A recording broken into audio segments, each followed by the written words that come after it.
extensive road.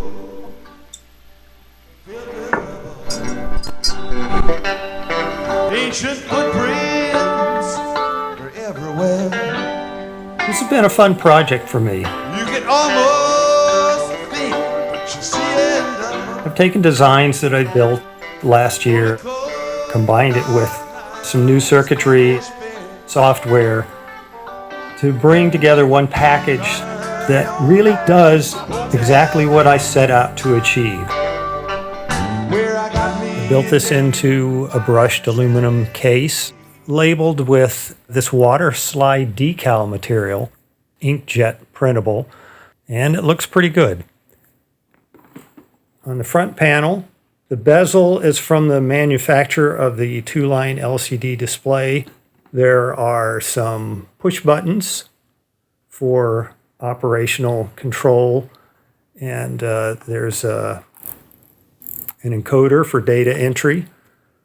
Audio input, there are more audio inputs on the back, and a couple of knobs that control the audio processor, the limiter and compressor and that sort of thing, and a couple of LEDs show the activity of those parts of the transmitter. On the rear panel, this is a 12-volt regulated input. I've got earth ground if I want it, antenna connection, connect a piece of wire or whatever. I brought out the RF carrier, additional audio inputs. The other jack here is an insert point just before the audio goes into the transmitter itself. So I want to lift the lid and show you a little bit on the inside.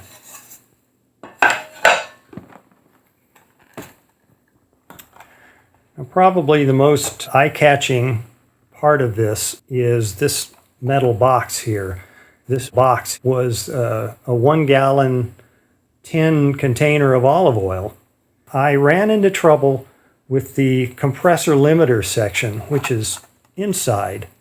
This is what the 3 knobs on the front panel connect to and control. RF leakage was getting into that circuitry and causing weird, erratic behavior.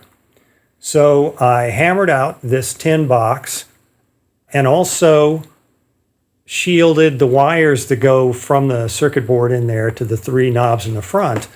And that eliminated the RF leakage and gave me my compressor limiter control back. The antenna tuning mechanism itself is this variable inductor and a variable capacitor.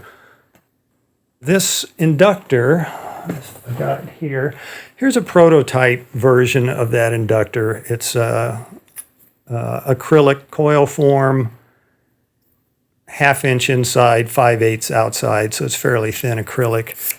And 8 millimeter, 7.5 millimeter ferrite rod that slides in and out. So the tuning mechanism is just a motorized belt that pulls a ferrite stick in and out, similar to that. So I've dismounted the camera for a second. I wanted to show the travel mechanism in operation. This is the variable inductor. Inside there is the ferrite rod that travels back and forth. In fact, I can move this. There we go. Now you can see the ferrite rod coming out. And I think you can see that's about the slowest speed forward or backward that it will go. I just wanted for you to see that so that when you hear it operating, you can imagine how it's doing. I want to show you just some basic operations. I think you can see here on the LCD display, that's the frequency of operation at the moment. I can change that just by pressing the button underneath it and entering a new value, either with these entry buttons, plus and minus, or I can dial in a value with the knob. When the mechanism retunes itself, it looks for a peak. It goes past the peak, remembers what that peak value is, and then moves the mechanism in the other direction. it will probably miss 1800. No, it made it. The whip is able to tune higher frequencies than a 10-foot wire that I have. When I've got a finger on the servo button, or when the mechanism is actually tuning itself, that top line is an RF indicator.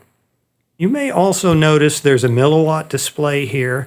That's a real-time calculation, calculating the milliwatts being consumed by the RF modulator. Otherwise, it's an audio peak level indicator. If I put in a sine tone, you can see that top line showing the audio peak level. And one other feature, you can see it winking over here on the right side just a little bit. That is a pinch-off warning. Now I've got signal hooked to the back of the transmitter, and I wanted to demonstrate operational control. You'll see the clipper starting to come on as I'm getting very, very close to 100% negative. That's the pinch-off happening there, and I've got the clippers adjusted to not go too much above that. I can really force it into gross distortion, which you can hear. And I can also dial in now the limiter compressor that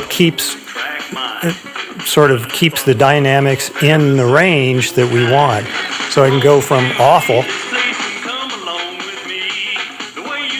to pretty good control. Now I can turn the gain up and down, and I'm not getting that horrible distortion that we had before. This has been a fun project for me. I'm proud that I could show it to you, and I thank you for watching, and good luck with your own builds.